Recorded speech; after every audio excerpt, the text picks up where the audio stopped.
nurturing empathy.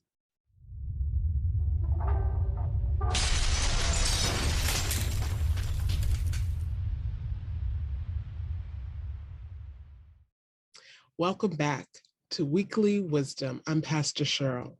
As we continue our Weekly Wisdom series on healing, this week we want to look at what it means to nurture empathy, to cultivate a deeper sense of understanding, to grasp what others are going through, to recognize the impact of circumstances and realities upon another's life. Empathy is more than sympathy. Sympathizing is feeling a way in solidarity with someone who is going through something, experiencing something, or just their overall human condition. Empathy, though, takes us to a deeper level, a more intimate understanding where we enter into, and so we don't just have our own emotional response and solidarity with someone, but we have an understanding of how they feel. So we think sometimes of empathy or empaths, people who have sort of that gift of being able to feel what someone is feeling. In fact, when I was in seminary, and one of the things we had to do early on was going through a battery of assessments, psychological assessments, character assessments, basically to illuminate things that we would need to know about ourselves in order to be effective in ministering to someone else, and to understand how we react in situations so that as people who have who enter into others' lives on a regular basis in the most intimate of occasions, on most sometimes devastating, the joys, the sorrows, the hills, the valleys of individual lives, that we would be encouraged to understand ourselves better so that we could not cause harm to someone else out of our tendencies, that we would understand how our perspective and our ways of relating in the world would impact the ways in which we would respond to different situations. So that's a long story to explain that one of the things that that came out in my assessment was that I was on this particular empathy scale that they had. I was at a 97 percentile. And the person who was there with me, interpreting, evaluating, sharing the results of that evaluation with me, said to me, and this is what stood out. He's like, "You feel things more deeply at times for someone else than they do for themselves." And of course, in that moment, I'm reacting because that didn't sound all that great. And I said, "I don't do that. I don't think that's true." He said, "Okay." And he just let it go. And then I thought about it later. And of course, it didn't take long for a circumstance to happen where I was experiencing a response to something on behalf of someone else, in solidarity with someone else, and recognize that, I probably am making a bigger deal, or at times I will make a bigger deal of something than someone else because of my ability and my natural tendency to look at a situation from that person's perspective. So I don't think so much about, it's not that I'm saying how I react to it, but how I'm imagining that they are reacting to it based on what I know about them and based on what I know about the circumstances. That I can enter into someone else's world and see it from their perspective, understand it from their perspective. And I think part of that is because I've always been imaginative. I've always been creative. I love storytelling and story listening. And so because of that, I want to know the stories, the details that shape and form us as people. And I think those are skills that are helpful in cultivating and nurturing empathy. I think it is something that can be built. Like most things, there's some who have, these are natural tendencies. I mean, my mother was very much a person who I think was very discerning and empathetic. And my father also displayed great deal of empathy for people that, you know, for people they didn't even know, but they knew their circumstances and they identified with them. And so I think I just inherited that sense in some ways. But I think like any skill, any ability, you can also hone those skills and you can augment what you already have. So if you struggle at times with understanding another point of view, I think it is entirely possible to get better at that. Just the same way that I've gotten better at doing things that are not natural for me. It takes intention, it takes practice, and it takes being graceful enough with yourself to keep at it, even when you fall short, which I think is basically the lesson of our lives, to keep at it, even when we fall short, even when we don't meet even our own expectations, to keep trying to be better and to grow and to develop. So as I was thinking about our time together, I wanted to share a passage of scripture that I think speaks to this time. And it's coming from the Gospel according to Matthew. And it was, Jesus was having a conversation with his disciples. And in fact, it comes after that portion of scripture where there are a series of parables, these short stories that serve as allegories and metaphors, in which Jesus uses these stories that equate things that people at the time would have been very familiar with to larger theological understandings that he wanted them to acquire. And so he's explaining to them, because they've asked, his disciples have asked, and this is coming from chapter 13, beginning at verse 10. Jesus' disciples came and said to him, "Why do you use parables when you speak to the crowds?" Jesus replied, "Because they haven't received the secrets of the kingdom of heaven, but you have. For those who have will receive more, and they will have more than enough. But as for those who don't have, even the little they have will be taken away from them. This is why I speak to the crowds in parables. Although they see, they don't really see, and although they hear, they don't really hear or understand. What Isaiah prophesied has become completely true for them. You will hear, to be sure, but never understand, and you will certainly see, but never recognize what you are seeing. For this people's senses have become calloused. They've become hard of hearing, and they've shut their eyes so that they won't see with their eyes, or hear with their ears, or understand with their minds, and change their hearts and lives, that I may heal them. And change their hearts and lives, that I may heal them. Happy are your eyes because they see. Happy are your ears because they hear. I assure you that many prophets and righteous people wanted to see what you see and hear what you hear, but they didn't." And that particular line in there, change their hearts and lives, that I may heal them. And so we think about healing, and we think about healing in particularly in context of political discord that we've had, racial oppression and white supremacy in this country and beyond, around the world, that exist in multifaceted ways. Sexism, discrimination against LGBTQ plus persons, and on and on and on, against the disabled community.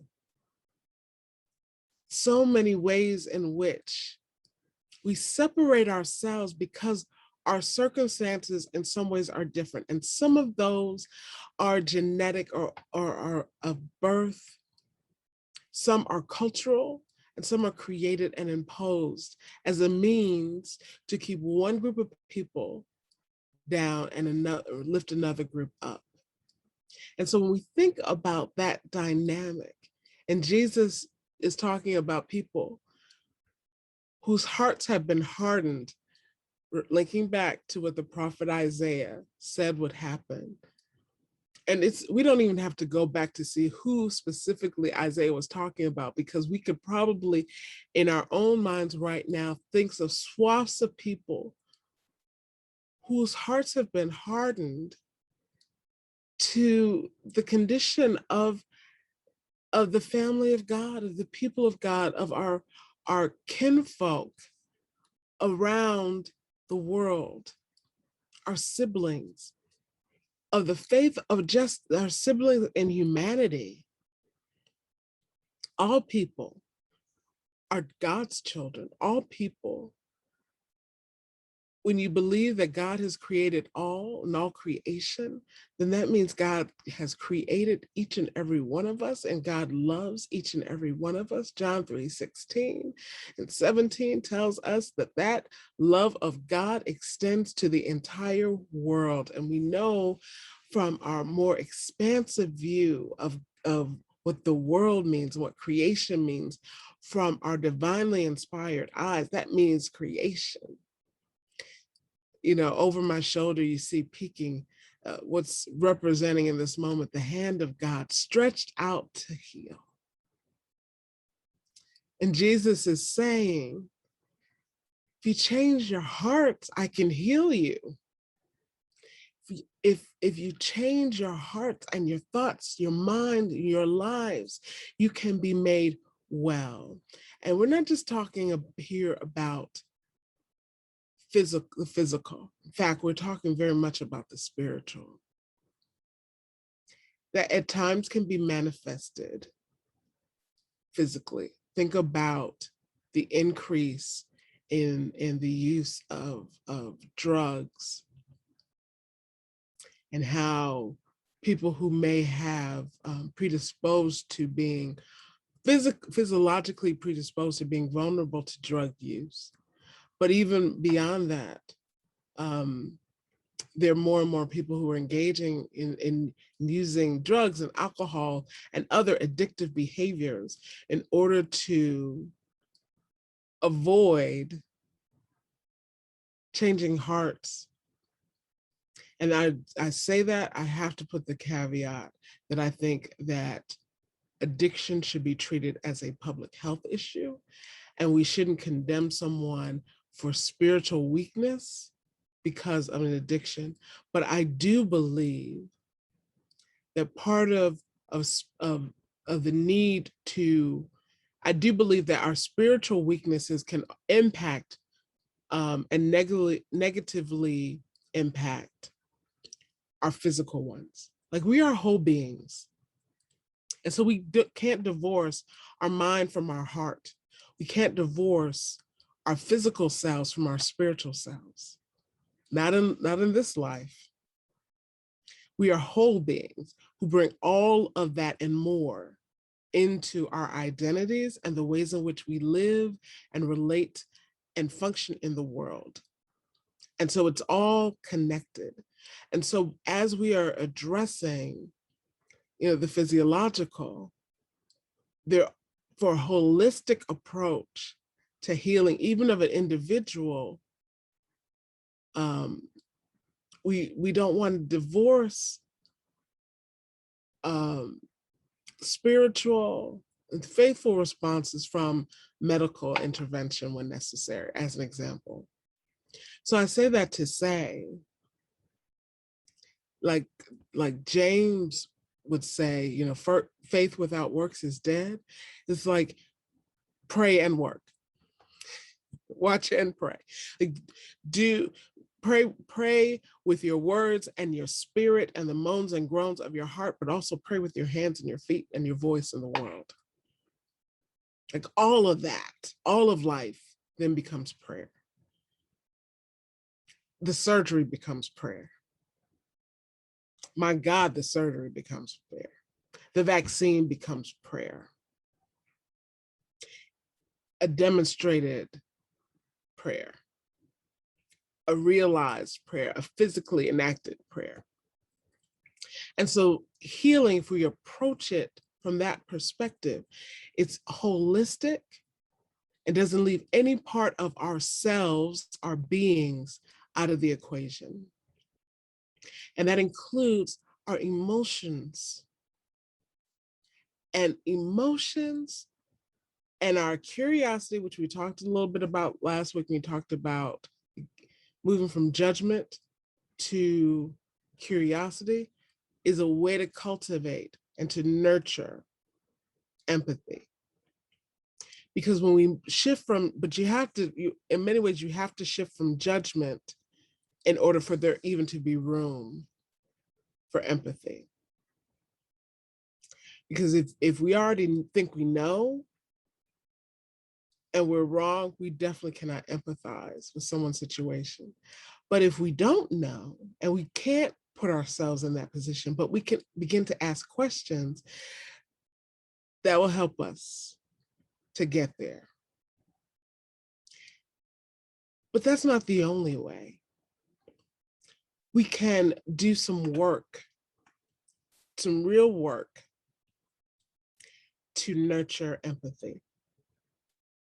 We can, one of the things that happened in the summer of 2020, and we had a lot of an awakening of consciousness of the racial problems in our country and around the world, and an embrace of Black Lives Matter by more people than had before. Some folks who were adamantly opposed to it began to move from that judgment, thinking they knew what it meant, to saying, well, what is this? What is going on? And people started to read books and to watch movies and to listen to podcasts and videos where people of different cultures and different racial backgrounds and identities were speaking their truths, and people were actively listening and learning, putting their listening ears to work and reading and doing all the things in order to gain knowledge, and doing it with an openness and the desire to learn, not only to learn more, but to understand. Because we can learn something cognitively. We can have facts and information, but if it doesn't reach our heart, Jesus says, change your heart and your lives. The words come in that order. And the New Testament is written primarily in ancient Greek, and that form of Greek, I can't speak for contemporary Greek language, but I did study Greek and have taught Greek a little bit in seminary. And one of the primary things you learn about when you're interpreting a language or learning a language, and you need to really begin to interpret it, is how language can show the differences in culture. And so in that biblical Greek in particular, what you learn is that the way they structure their sentences is different than English. So in English, you have a particular structure that you can deviate quite a bit, but there's a basic structure that facilitates understanding when you're communicating. And our sentences begin with the subject. They have an action, and then an object of that action. So subject of the sentence, action or verb. Subject is typically a noun, a person, place, or thing, idea. The verb, active or passive, and then the object of that action. And that's our sentence structure. And it tends to flow in that order. so that as someone speaks, you know who they're talking about and who's doing what, largely just because of that common structure that we're accustomed to. Biblical Greek is not, if you read the text in that way, that's not the order that's presented. They order the words by what's most important comes first. Jesus says, change your heart and your lives. That's why we nurture empathy, because it's an emotional response, comes out of the heart, which we understand that the heart we use that as a euphemism, metaphorically, to say that's our the seat of our emotional response. How we feel comes from the heart. But why do we use that? What does the heart do as a vessel? It's a place where our blood flows, it pumps blood, and our blood flows through every part of our body. Our circulatory system, our cardiovascular system interacts with our entire body. There's no part of our bodies that's not touched, that does not need. When parts of our bodies don't receive that blood that our heart pumps to it, that those parts die. They can't live even as individual members. That's the connection.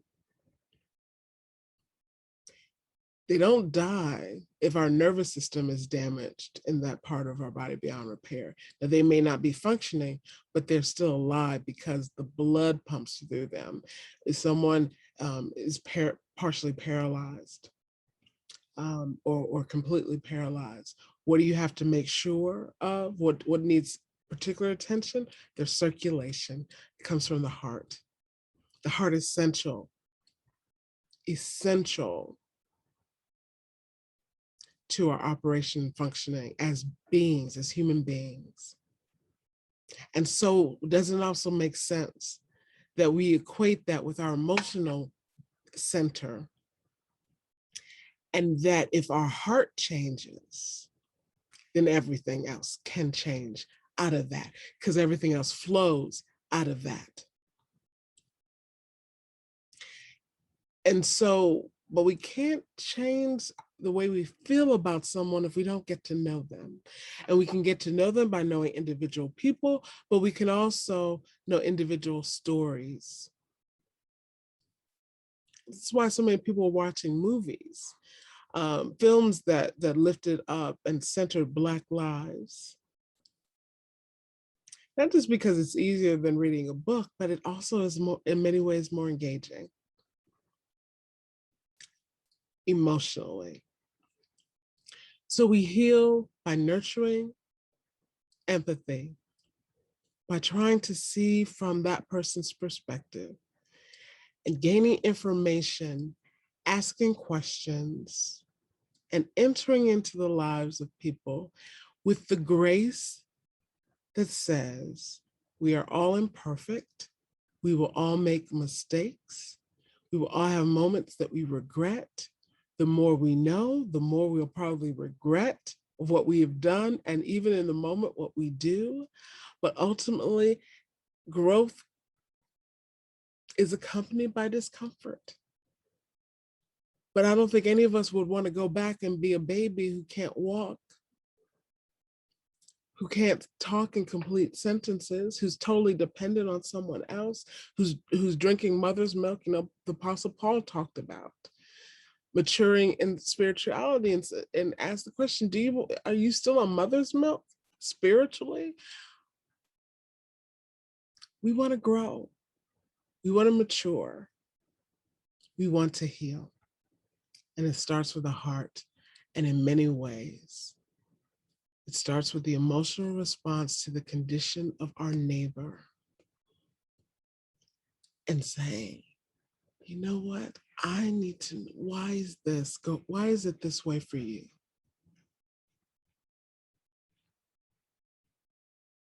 And making that our immediate question that arises out of a deep care and concern and love, a God kind of love for our neighbor that empathizes with their plight, hears their concerns, hears their cry, and wants to do what we can as neighbors, as co-creations of the Creator God who loves us so, who broke in the ultimate act of nurturing empathy. It's Jesus leaving the throne in heaven in glory and entering in to the human condition. And we, I think, are most like Jesus. When we talk about following Jesus, living the Jesus way, it's not a series of commandments you check off. It's entering into the lives of our co-creations, creatures. And that includes the planet and nature, our environment, and our siblings in humanity. Say that we are to be in this together, and I am in this with you as you experience it. That's what Jesus has done for all of us, and that is what Jesus in the Great Commission and the Great Commandment has said, go and do likewise. So in the season of Lent, we are most reminded, and we think of that as picking up our cross, but it is also the joy and the delight. As someone who has lived an empathetic life, I can tell you that it does mean that you also suffer with that compassionate piece. It can increase suffering. It can give you a burden of suffering with other people, but it also brings you the joy of rejoicing with others. And I have to tell you, the joys outweigh the burdens. They really do, in the scheme of things. So let's enter into one another's lives, just as Jesus has done for us. Thank you for spending this time with me, considering this with me, and I pray that God blesses and keeps you all the days of your lives. Be blessed in the Lord, loving God, loving neighbor, and loving yourself. I'll see you next time. Be blessed.